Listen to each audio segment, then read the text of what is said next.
Texto que nós lemos, e o que o irmão falou aqui foi muito claro, e eu quero, direcionado por Deus, falar um pouco sobre esse texto. Oséias capítulo 4 e o versículo 6. Nós lemos alguns, mas vamos frisar no 6. O meu povo foi destruído. Repete comigo: o meu povo foi destruído, porque lhe faltou o conhecimento. Amém. Porque tu rejeitaste o conhecimento, também eu te rejeitarei, para que não sejas sacerdote diante de mim. Visto que te esquecestes da lei do teu Deus, também eu me esquecerei dos teus filhos. Este texto ele é bastante conhecido, e Oséias também ele é bastante conhecido. Pela situação que ele viveu, é impossível alguém não conhecer a história de Oséias. Aquele que casou com a prostituta, aquele que casou com alguém que não tinha compromisso com a aliança, mas sim ordenado por Deus. E é interessante que nos dias de hoje, nós estamos vivendo dias dificultosos, difíceis. E aqui nós encontramos um homem que Deus chama ele e fala: Oséias, você vai lá no prostíbulo, vai tirar uma mulher, vai casar com ela, só que ela vai voltar a se prostituir, você vai buscar ela de volta, ela vai ter filhos da prostituição, e você vai aceitar ela do mesmo jeito. Oséias. Irmãos, eu acredito que Oséias foi escolhido especificamente para aquela história. E o que Deus queria dizer com essa situação? O capítulo 4, o versículo 6, fala uma história muito séria. Tudo que o irmão Alcer disse aqui, que o povo está desaprovando o que Deus faz, ou o que Deus fez, eu acredito plenamente que é porque não conhece Deus. Então tudo vai se relacionar. A palavra conhecimento, ela tem uma relação, uma intimidade, como a própria palavra intimidade. Você pode observar que Deus fez Adão, fez Eva e disse: e Adão conheceu Eva. Intimidade. E por muito tempo eu falei sobre o versículo 32 do capítulo 8 de João: conhecereis a verdade, e a verdade vos libertará. Muita gente dentro da igreja acredita que esse versículo é para o pecador lá fora. Infelizmente, até alguns obreiros pensam que esse versículo, ele foi feito para o povo lá fora. Não, cabe sim, acontece, vale, é certo pregar, mas o contexto do capítulo 8 você vai ver que não é para o povo lá fora. E é isso que é intrigante. A palavra que Oséias aqui está dizendo também não é para o povo lá fora. Você pode ver que Jesus estava ensinando no capítulo 8 para os fariseus, para os saduceus, para o povo que era perito na lei do Senhor, que conhecia a letra mas não conhecia a verdade. Aqueles que valorizavam os sábados, que foi feito por causa do homem, e não o homem por causa do sábado, estava invertendo as situações. E Jesus chega e disse: conhecereis a verdade e você vai ser liberto.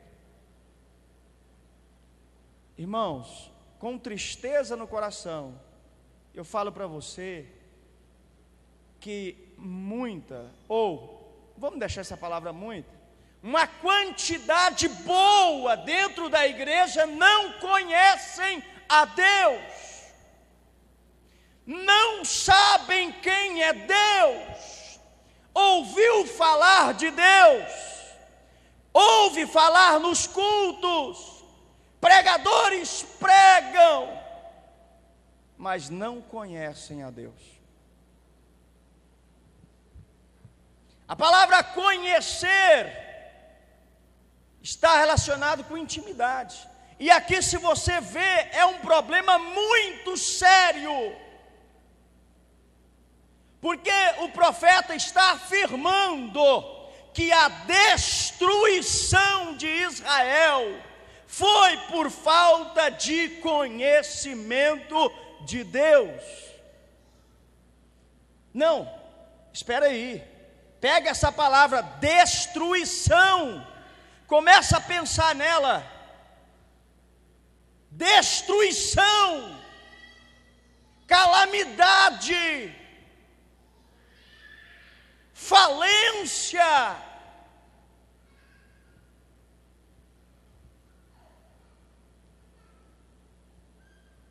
Está aqui outra palavra. Irmãos, deixa eu falar uma coisa para vocês. Orar é a chave da vitória e nós temos que orar. Temos que estar em oração, sim. Mas não adianta nós estar em oração e jejum e não conhecer Deus.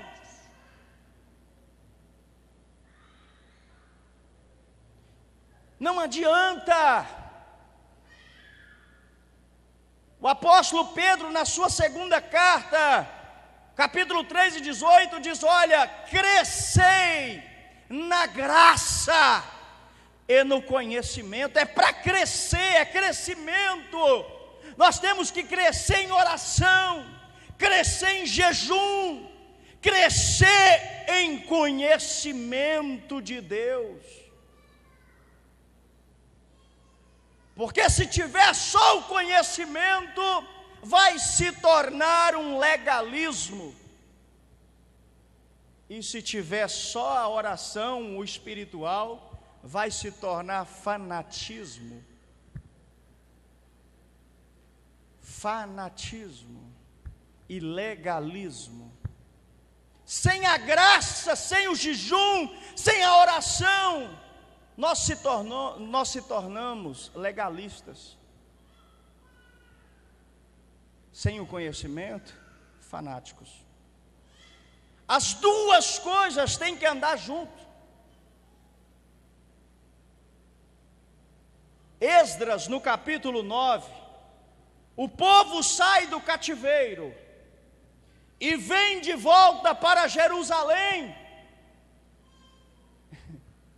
E é interessante que Esdras levanta cedo e o povo fica à vontade ali, e ele começa a ler a Torá. Irmão, ler.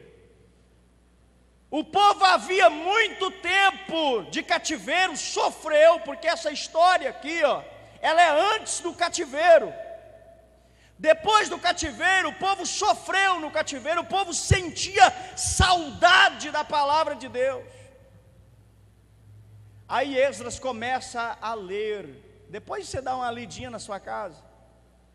Sabe o que acontece ali, irmãos? Um avivamento. O povo se lamenta, o povo rasga as vestes, o povo coloca cinza em suas cabeças, em símbolo de humilhação perante Deus. Isso, irmãos, foi lido ao amanhecer até ao meio-dia.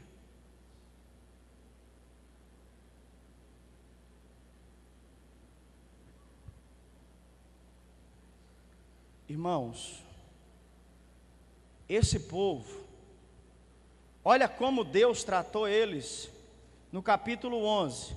Quando Israel era menino,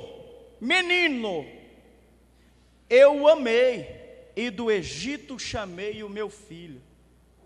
Oh, coisa linda! Todos nós um dia fomos crianças na presença de Deus. Deus nos amou, nos arrancou do Egito, nos amou com um amor eterno. Nós éramos crianças. Depois que se tornamos adultos, é perigoso entrar um sentimento no nosso coração, na nossa vida, de já sabemos tudo, já conhecemos tudo, e não conhecemos nada. E não conhecemos nada. Este povo de Israel caiu na idolatria, porque não conhecia Deus. Este povo chegou a ponto, no capítulo 8 de Oséias, chegou a ponto de querer comprar a Deus. A tribo de Efraim queria comprar a Deus. Deus não se compra, Deus não se vende para ninguém. Não existe oração para perdão de pecados, existe confissão. Não existe outro caminho para viver em intimidade com Deus a não ser buscar a sua face e querer conhecer Deus de verdade. Esta palavra é muito pesada. Destruir, destruição. Vou ler ela de novo. O meu povo foi, afirmação isso aqui? O meu povo foi destruído. Por que a calamidade às vezes assola muita gente? A destruição vem e destrói tanta gente, e não sabe o que fazer, não sabe para onde vai, não sabe aonde buscar. A primeira coisa que a pessoa diz é: a carne é fraca, eu estou fraco, e eu não consigo entender isso. Porque toda pessoa que está doente, ele sabe aonde ir. Aonde uma pessoa doente vai, irmãos?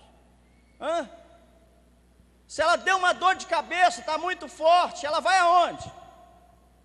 Pode responder, vai aonde? Hospital, o que mais? Farmácia. Porque ela sabe aonde encontrar um remédio. Se a vida física dela está fraca, ela sabe que na farmácia existe vitamina. Agora, eu nunca consegui entender, porque na minha mente está assim: quando nós estamos fracos, nós temos que buscar força, porque a nossa fraqueza, ela tem que nos conduzir a Deus. Está entendendo isso aqui? A nossa fraqueza, ela tem que nos conduzir a Deus. Ao contrário, nós somos muito forte. Uma pessoa que não ora, uma pessoa que não lê, uma pessoa que não jejuma e quer ser um crente espiritual, e quando ele não consegue se firmar, ele pensa que está fraco. Não é, ele é muito forte. Porque a nossa fraqueza, ela tem que nos levar a Deus, porque é Ele que nos dá força, é Ele que tem a receita certa para a nossa força. Alguém que vive assim é porque não conhece a Deus.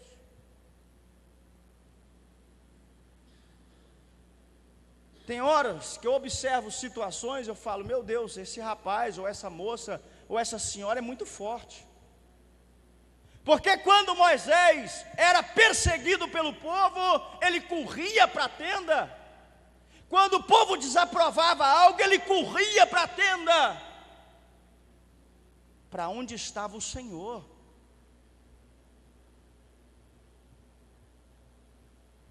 É interessante isso. Conhecer Deus, irmãos, não é apenas ouvir sobre Ele. Não é apenas ouvir sobre Ele, é saber quem Ele é. Quem Ele é?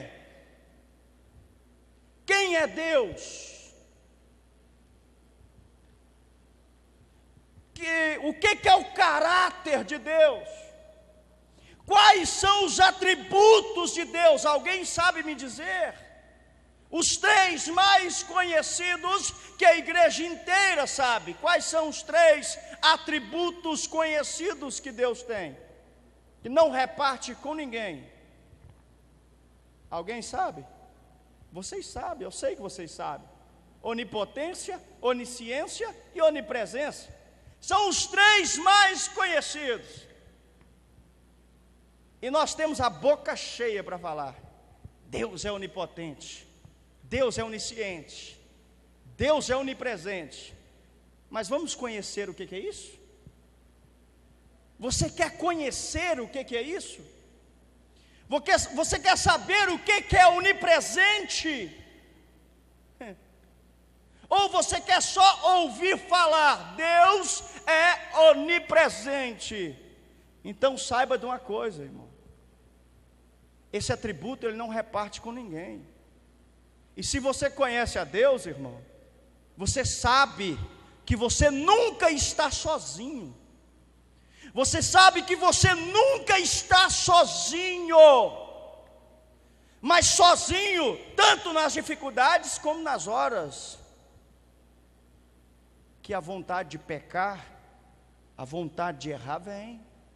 Porque toda vez que alguém vem ou vai cometer um erro, para onde que ele olha? Para onde que ele olha? É para cima? De jeito nenhum. Não tem ninguém. Eu estou tranquilo. Nunca olhamos para cima. Ele é onipresente. Ele está junto com você. Quando você está sendo mesquinho, quando eu estou sendo arrogante, quando eu estou sendo mentiroso às vezes, quando eu estou fazendo acepção de pessoas,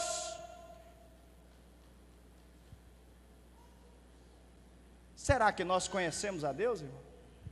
Será? Vamos analisar, Ele é onipresente. Quando fazemos a rodinha, de quem vamos falar agora? Ele é onipresente, espera aí. É um dos seus atributos.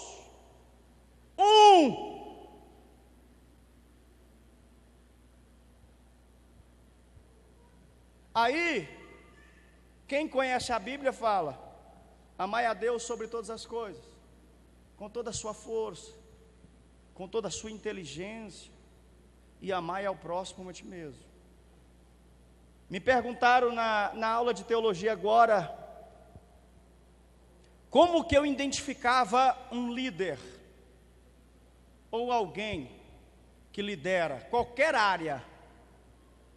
Eu disse para o professor, eu sei se um líder é bom, quando ele não está presente. Porque é assim. Jesus multiplicou os discípulos, e o Pentecoste foi depois que ele foi. Não foi? Enquanto ele estava, era só 12. Líder bom é só quando ele morre. É ou não é? enquanto Ele está presente, Ele pode ser bom, pode ser bom, mas nunca vai ser bom o suficiente. Só vai ser bom quando Ele faltar.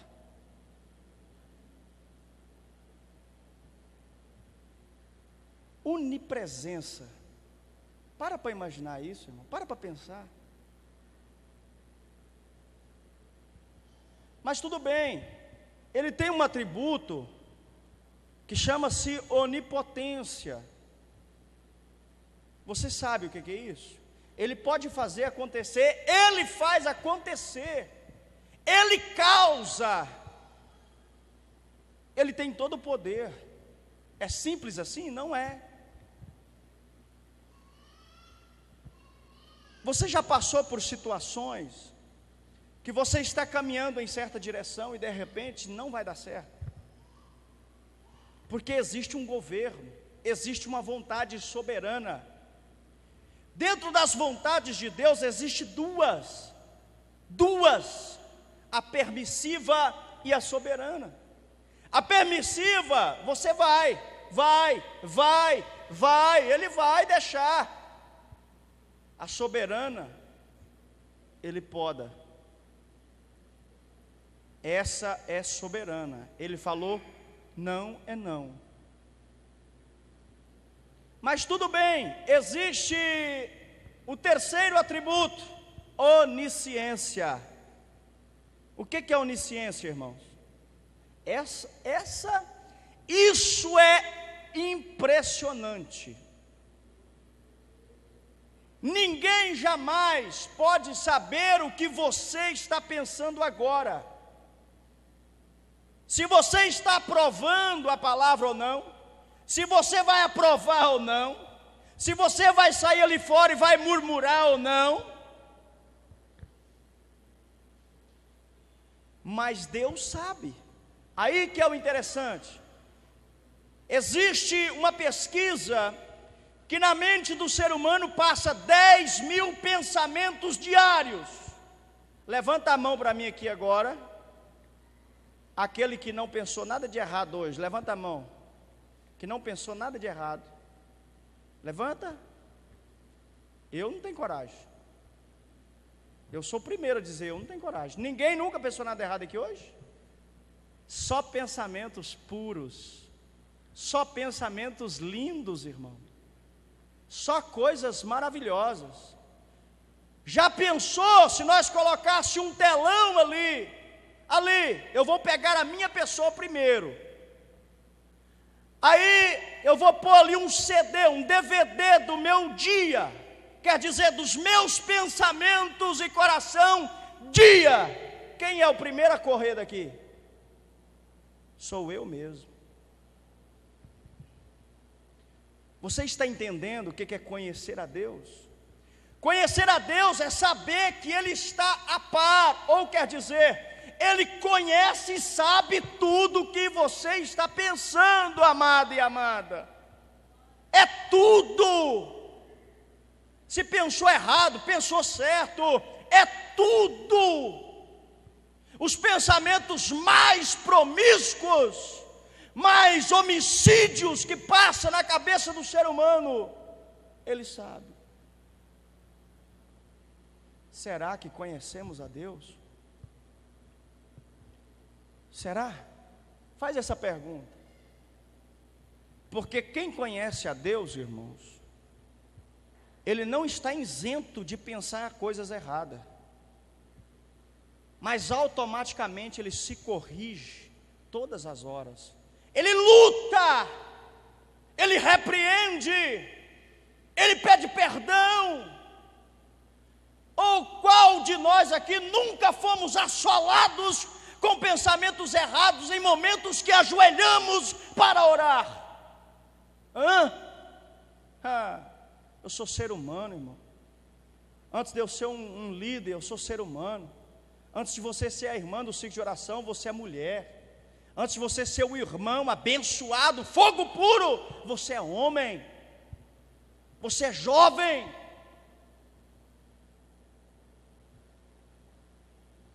Eu vi uma mensagem em Cáceres do pastor Elias da Reserva, linda, linda, linda.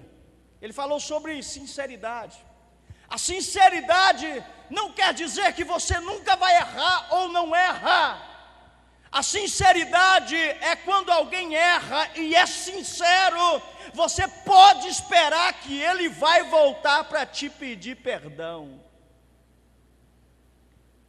E uma coisa que Deus busca no ser humano chama sinceridade. Ele erra, mas ele sabe quem ele tem que pedir perdão. Ele erra, mas ele conhece quem morreu na cruz do Calvário. Ele sabe o que foi derramado naquele lugar. Isso, irmãos, é alguns dos atributos. Sabe aquele momento que você levanta do banco, depois de um belo culto, que você bate o olho numa irmã, e você não quer dar a paz do Senhor para ela? E você faz de tudo para não topar de frente com ela? E vice-versa, ele também? Esse momento que você viu, aquela pessoa às vezes está numa vontade de te dar uma paz do Senhor, e você vai fingindo, até sair não dá paz do Senhor para ela. Eu duvido se nunca aconteceu isso com você. Isso está latente aos olhos de Deus.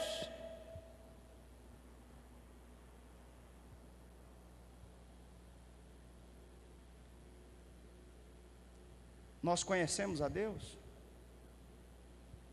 Muita gente tem sido destruído porque não conhece a Deus.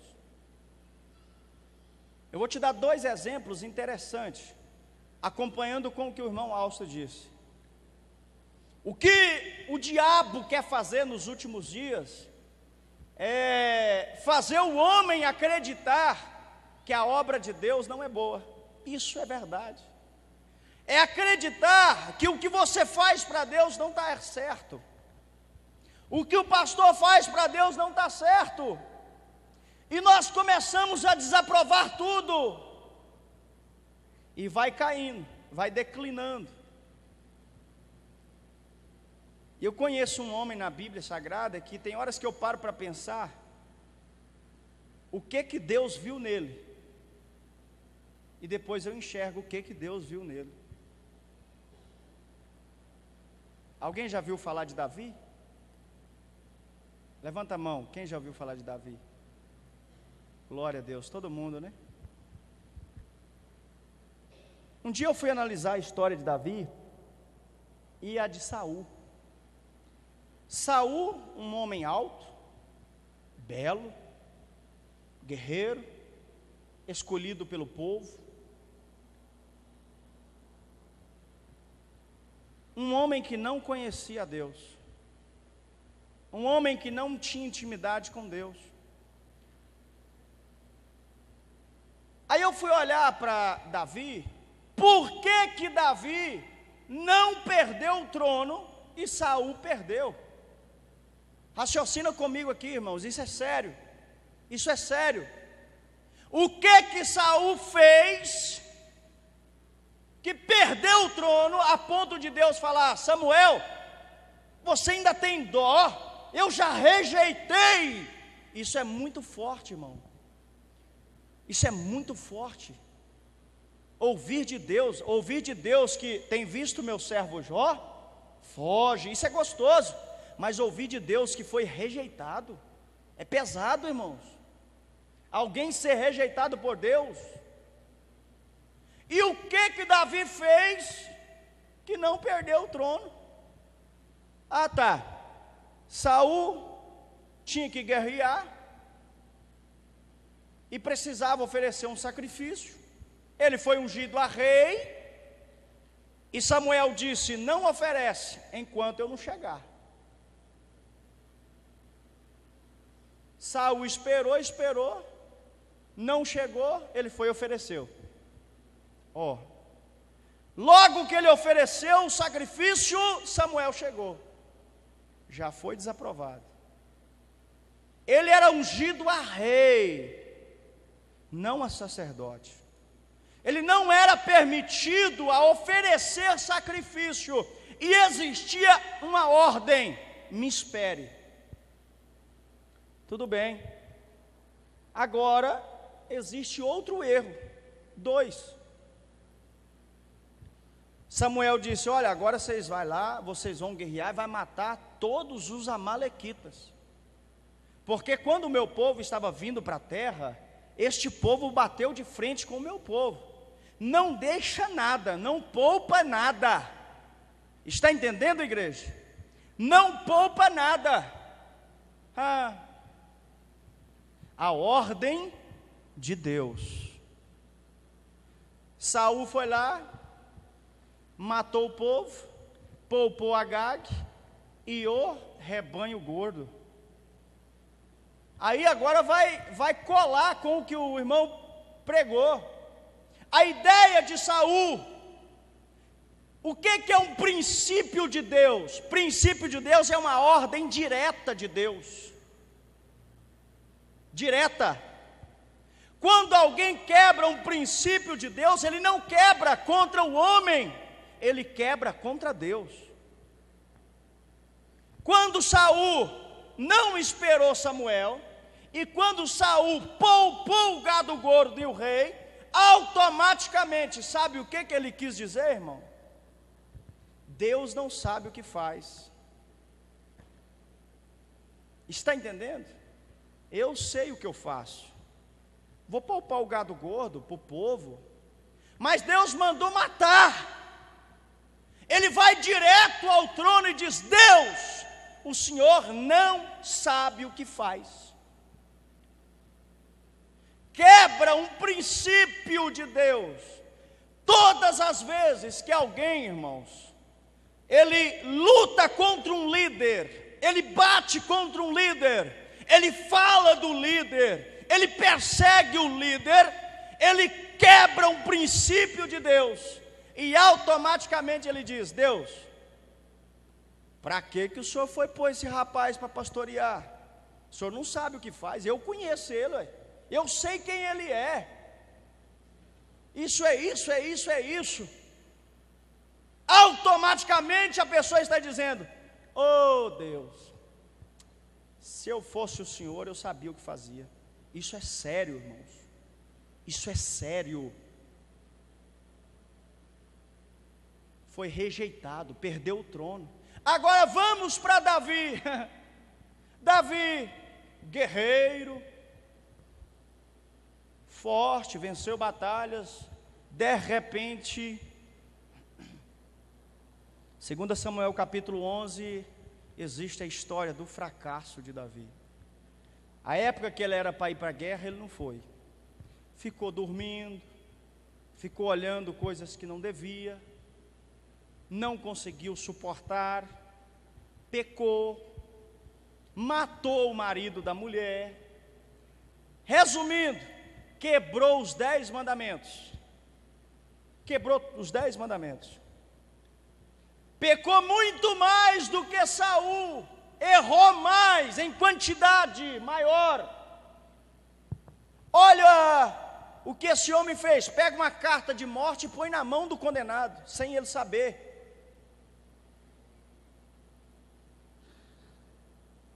Aí o Natan chega e fala: olha, tinha um vizinho que tinha uma ovelhinha, e o rico tinha muito gado, e aí veio um visitante, ele preferiu matar a ovelhinha, tirar tudo que ele tinha. Davi desce do trono, cheio de glória, né? É digno de morte. Natan aponta o dedo no nariz dele, eu acredito, ou fala, modo da gente falar: esse homem é você. Esse homem é você. Deus te deu mulheres, Deus te deu reinos, Deus te deu honra, e se você pedisse mais, Ele dava, mas você preferiu tomar algo que não era seu. Mas o teu pecado foi transpassado, foi perdoado. Esse homem era para morrer. Esse homem era para morrer. Porque a lei, ela não escolhe se é rei, ou se é sacerdote, ou se é apenas um membro das tribos. Tinha que morrer. Ele mesmo deu a sua sentença. E agora, por que esse homem não perdeu o trono? Fala para mim. Por que Davi não perdeu o trono e, ao contrário, firmou o trono de Davi para sempre? Existem mais 2 exemplos, depois eu vou concluir para você. Capítulo 14 de Isaías, existe uma história assim. Ele, não sendo Deus, quis ser igual a Deus. Resultado, foi mandado para o abismo. Olha que interessante.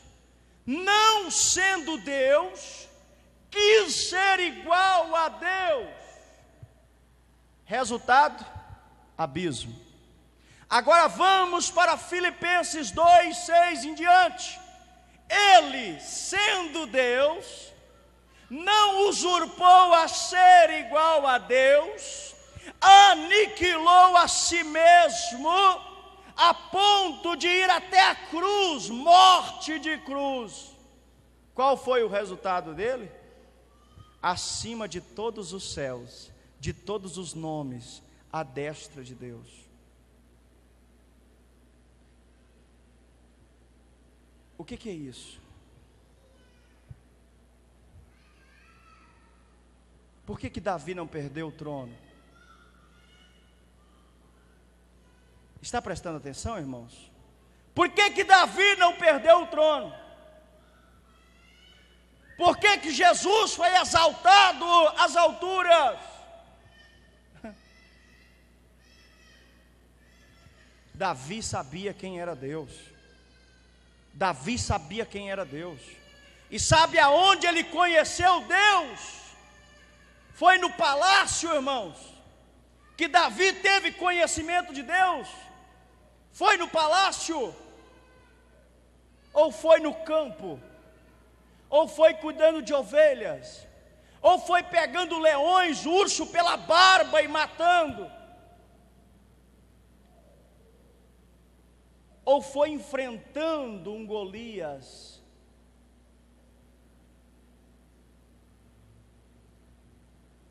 Irmãos, Davi sabia quem era Deus e sabia servir a Deus. Eu vou ler para vocês o salmo que Davi escreveu depois do pecado. Alguém sabe qual que é? Qual que é o salmo? Isso, é esse. Qual que é o salmo? O número? 51. Olha o início da oração de Davi. Irmãos, acompanhe, pega esse salmo como exemplo para a sua vida, como exemplo para a nossa vida. Olha só, Salmo 51.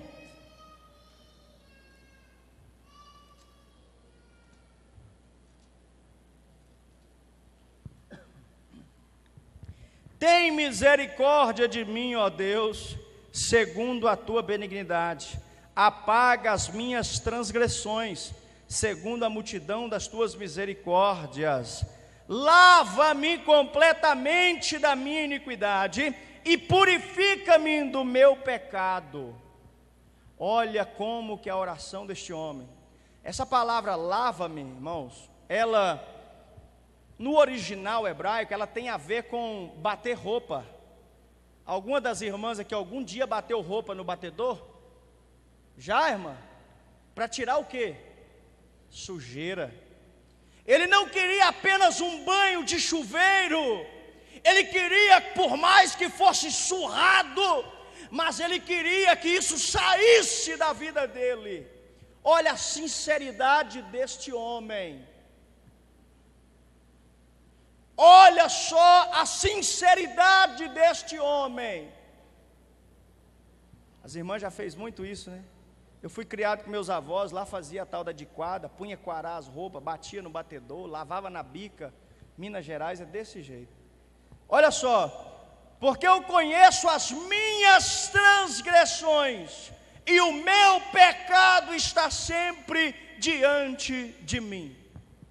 Uai, irmãos, tem diferença de transgressão e pecado? Tem?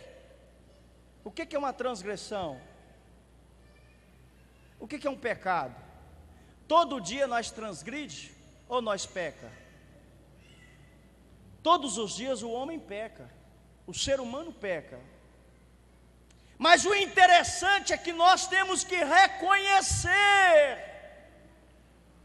E a transgressão, irmão, é transgredir a lei. Sabe por que ele pediu para tirar dele, perdoar as transgressões? Deixa eu te explicar uma coisa. Muita gente diz assim: não existe pecadinho nem pecadão.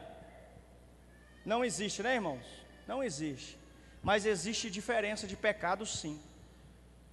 A transgressão é um, o pecado é outro.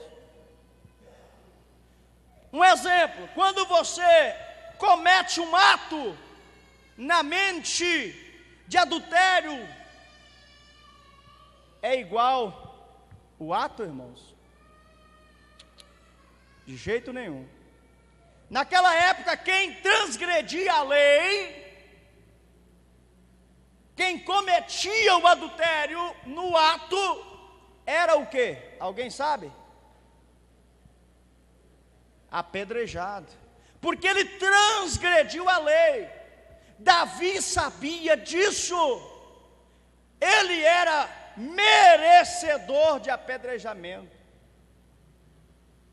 Só que o coração deste homem, irmão, era segundo o coração de Deus. É tão gostoso quando você conversa com alguém, irmão, que ele reconhece a sua fragilidade espiritual, ele reconhece a sua necessidade de Deus. Quando alguém conhece as suas deficiências e a necessidade de Deus, ele é um conhecedor de Deus. Agora, se você vê alguém agindo, irmãos, guarde isso aqui. Existe um versículo chave na Bíblia. Esses dias eu ouvi umas irmãs do Chico Mendes contar uma coisa, eu achei interessante. Jesus diz: tudo que vos quiser que o homem faça para você, faça para ele também. Alguém que conhece a Deus, ele nunca quer para o outro aquilo que ele não quer para ele. E as irmãs me contou que num encontro de uma mulher rural, sempre, todo ano tem, alguém aqui participa? A senhora participa? Não sei se a senhora vai lembrar dessa situação. A líder sempre é a primeira dama, né? É, a líder da mulher rural sempre é a primeira dama. Ela pegou algumas mulheres e falou assim: olha, e pôs de frente com outras, e falou assim: agora você vai escreve o que você quer que ela faz aqui no palco. Ah, irmãos, elas caiu, mas caiu de gaiato. Elas foi escrevendo, de dançar na boquinha da garrafa para baixo. Tudo que você às vezes pensar assim, imitar cachorro, imitar alguma coisa, sei lá, elas escreveu. Aí a líder pegou e falou assim: agora, o que você queria para ela, você vai fazer. E agora? Teve que fazer. Me falaram, não sei se mentiu, foi as irmãs lá. Teve que fazer. Porque elas escreveu o que a outra ia fazer. A vontade delas era de ver. Agora elas teve que fazer. É interessante isso, não é? Isso é interessante, irmão. Naamã, alguém conhece a história de Naamã? Esther? O rei chega para Naamã e: ô Naamã, o que tem que fazer com um homem cujo coração do rei agradou e ele fez isso? Ele falou assim: ô rei, ó, para ele, né? Pega o seu cavalo, pega a sua veste, pega um homem de honra no palácio e puxa o cavalo com ele, dizendo: esse homem é um homem que agrada o rei. Ele pensou que era para ele, irmãos. Falou: é verdade, faz isso com Mardoqueu. Faz isso. Isso, irmãos, se você pensar dessa forma, tudo que você quer para você e que não quer de mal, não querer para o outro, você se torna uma pessoa misericordiosa. Você se torna uma pessoa misericordiosa. Eu tenho exemplos ali, irmãos, de pessoas que uniu conosco, que veio de fora, que a palavra que ele chegou em mim pediu, com lágrimas nos olhos, falou assim: pastor, eu quero um amigo para mim, amigo, que me entenda, que ore comigo, que me ajude, que me ensine. Eu chorei junto, eu sou mole demais. Se nós observarmos, irmão, nessa ótica, nós vamos parar de condenar as pessoas, nós vamos parar de apedrejar a pessoa. Um dia, eu estava conversando com um rapaz, é até o Bim, e eu achei interessante o que ele falou. Uma pessoa aceitou Jesus, irmãos, na última hora. Aí a pessoa foi e falou assim: aí, ó, na última hora aceita Jesus mesmo. Você estava lá aquele dia? Aí o Bim falou assim: está vendo como que é o ser humano? Se ele não aceita, o ser humano falava também, ó, nem na morte não aceita Jesus. Agora aceitou na beira da morte, o ser humano fala de novo, só aceita na beira da morte. Todo jeito fala. Agora, quem ama, quem conhece a Deus, irmão, qual foi a palavra que Jesus pediu para os fariseus? Alguém sabe? Qual foi a palavra que Jesus disse? Olha, isso quero. Eu não quero sacrifício, mas isso quero: misericórdia. Misericórdia. Um dia eu estava falando na reunião de obreiro em reserva do Cabaçal. Eu falei sobre a situação de Judas e Pedro.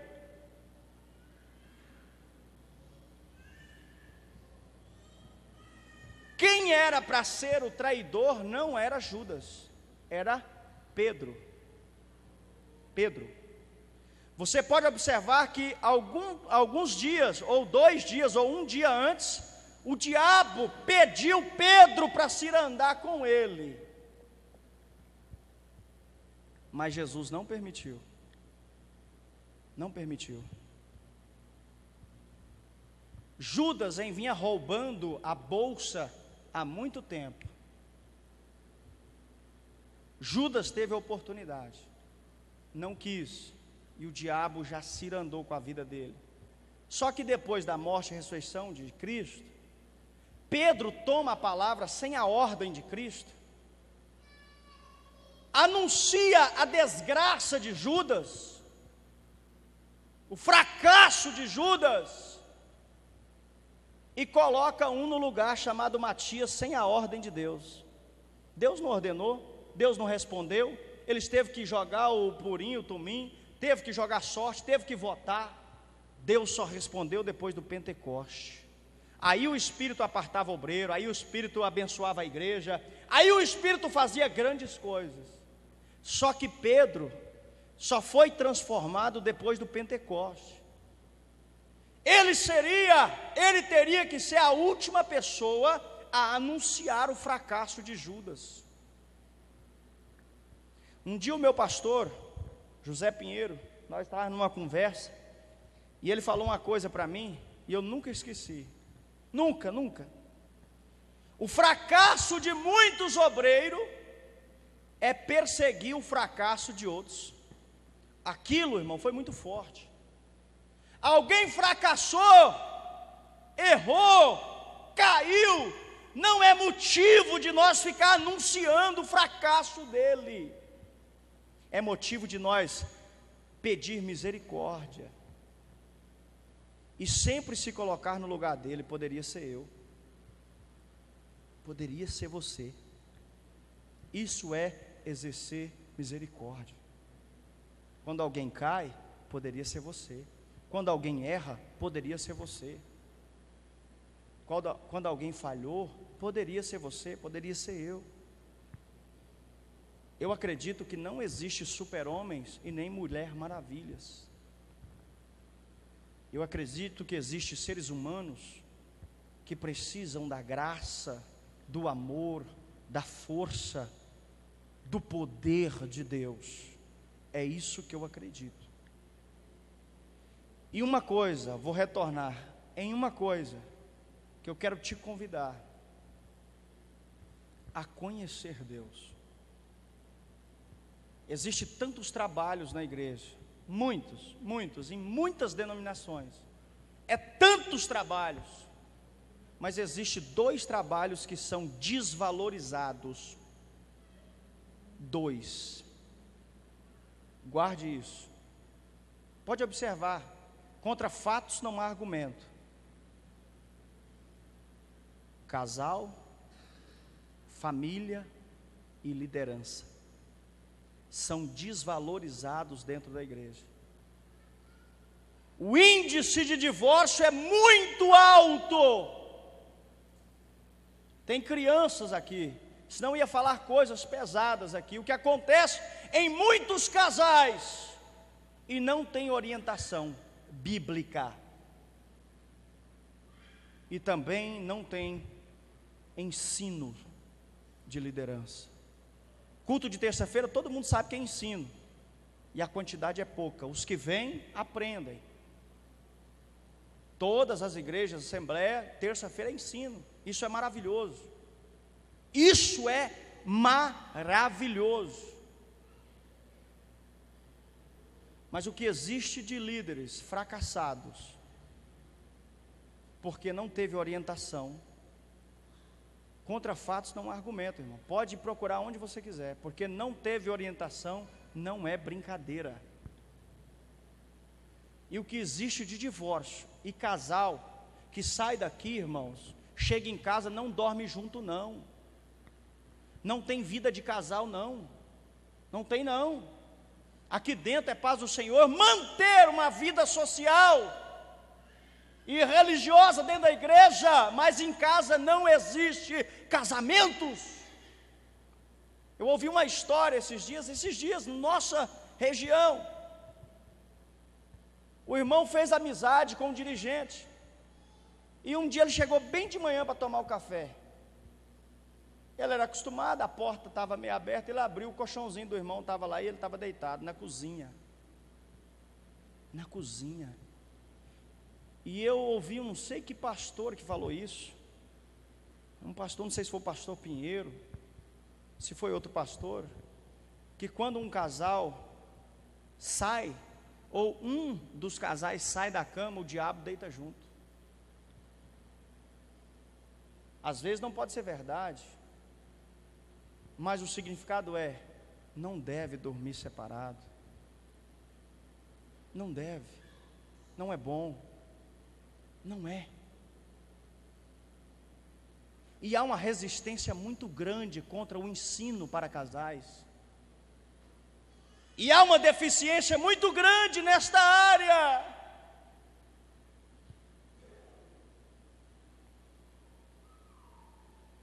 Alguém está entendendo o que eu quero dizer aqui, irmãos? Amém? Porque a palavra destruição, eu nem li Isaías, mas eu vou ler. Isaías 1, 2 e 3. Ouvi, ó céus, e presta ouvidos tu, ó terra, porque fala o Senhor. Criei filhos e exalcei-os, mas eles prevaricaram contra mim. O boi conhece o seu possuidor, e o jumento a manjedoura, os do seu dono, mas Israel tem conhecimento. Israel não tem conhecimento, o meu povo não entende. O boi sabe quem é o dono, o jumento sabe aonde é a manjedoura, mas o povo de Deus não sabe quem é Deus, e não entende as coisas de Deus.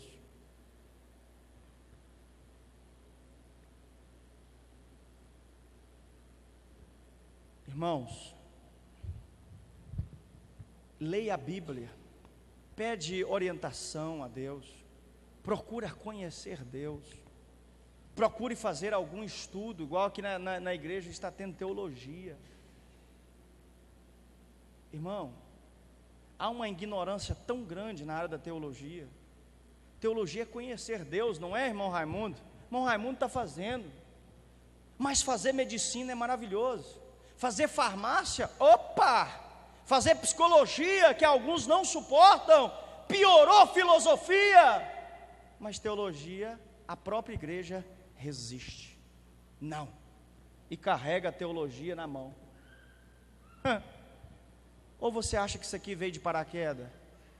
4 evangelhos, separadinho, organizadinho, as cartas de Paulo, organizadinha, Apocalipse, organizadinho. Quem que organizou isso? Não, caiu do céu, né, Queco? Foi lá do, Clérito, foi lá do céu, caiu prontinha.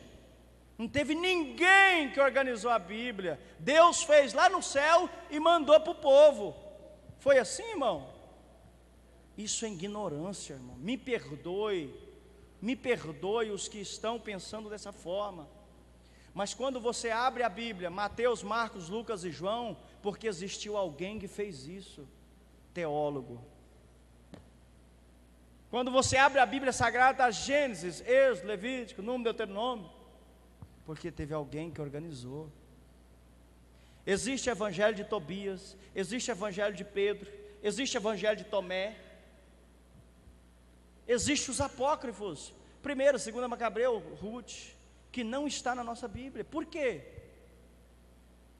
Por quê? Porque esses aqui, irmão, foi aprovado pelo cânon, foi aprovado pela igreja, e principalmente é inspirado pelo Espírito Santo de Deus. Agora, vou terminar. Alguém que não conhece a Deus, e que já é corrupto dentro dele, em qualquer lugar que ele pisar, ele se corrompe. Qualquer lugar. Se ele pisar na teologia, ele se corrompe. Se ele pisar na política, ele se corrompe. Se ele pisar na faculdade, ele se corrompe. Daniel se corrompeu? Daniel foi governador, foi príncipe, se corrompeu. José se corrompeu. Jesus se corrompeu, porque não era corrompido dentro dele, conhecia a Deus, sabia quem ele era e quem ele é até hoje.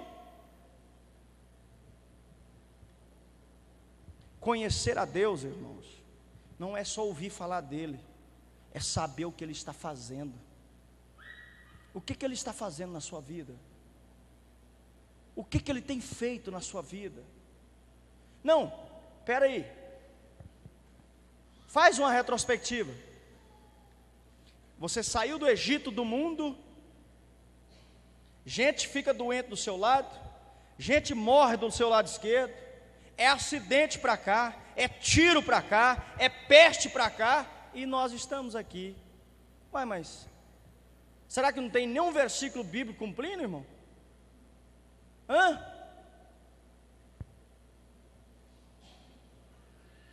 Para pensar. Para pensar, raciocine. O que Isaías diz é: o povo não está entendendo. E o que o apóstolo Paulo disse no capítulo 12 é: transformais pela renovação do vosso entendimento. Entender o que Deus quer.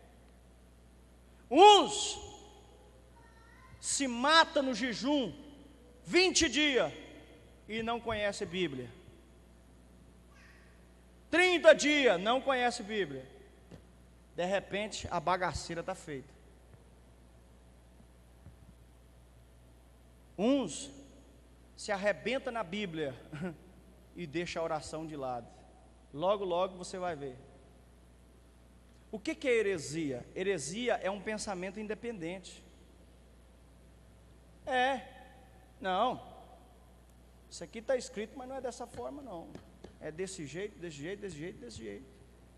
Pensamentos independentes. Axologia.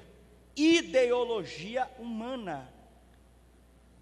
Mas eu prefiro ficar com a bibliologia, teologia, aonde o caminho dela, sabe qual que é? Cruz do Calvário. É o caminho do Evangelho. Um dia eu ouvi algo, achei interessante, não sei quem falou isso.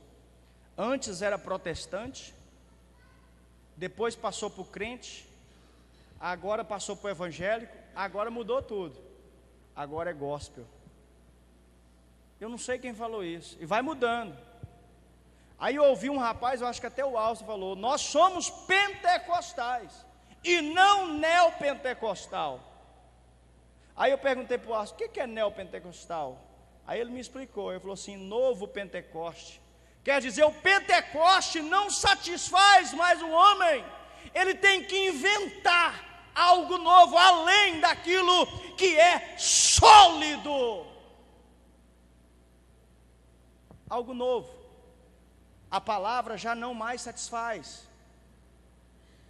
Os cultos já não servem. Precisa de algo mais. E eu aprendi algo interessante. Eu não preocupo em falar Bíblia na igreja. Eu não preocupo. Porque crentes, Bíblia que eu falo, irmãos, às vezes, mas está falando Bíblia. Não, verdades bíblicas. Crentes espirituais, que vieram e aceitaram espiritualmente, ele vai depender de um alimento espiritual. Crentes que veio com coisas carnais para trazer ele, depende de coisas carnais para manter ele dentro da igreja. Uma vez eu fui convidado, irmão,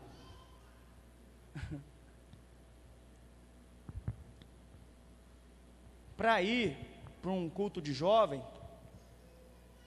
e estava escrito noite de gala dos jovens.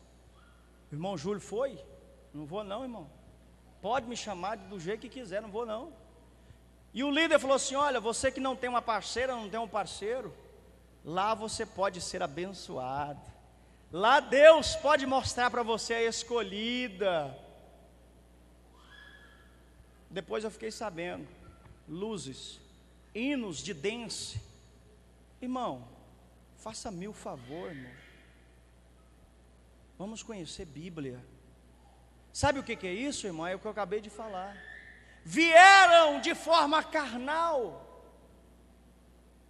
Precisa de algo carnal para manter, e quando não tem, sai. Agora, uma pessoa que veio de forma espiritual, uma mensagem bíblica, ela vem para a igreja para ouvir Bíblia, para ouvir a palavra de Deus. Pode ser exortação, pode ser correção, ela sai edificada, transformada, renovada no Espírito Santo, porque ela ama ouvir a voz de Deus, ela ama ouvir a palavra. Nós estamos em um processo de leitura bíblica na Santa Fé, todo domingo nós lemos Gênesis, Salmo e Mateus, e assim por diante até o fim. E aí eu costumo dizer, se você está, quando eu percebo qualquer coisa, se você está enfadado de ler, tem alguma coisa errada. Tem alguma coisa errada. Esses dias eu ouvi uma coisa interessante, receita para dormir. Ler Bíblia. Eu falei, o quê? Receita para dormir, ler Bíblia. Começou a ler, dorme. Agora, irmão Júlio, você nunca sentiu sono em ler? Claro, claro que vem, claro que lágrimas descem, mas depende de você. E quando você se torna um bom leitor, isso some. Receita para dormir. Você já viu um negócio desse?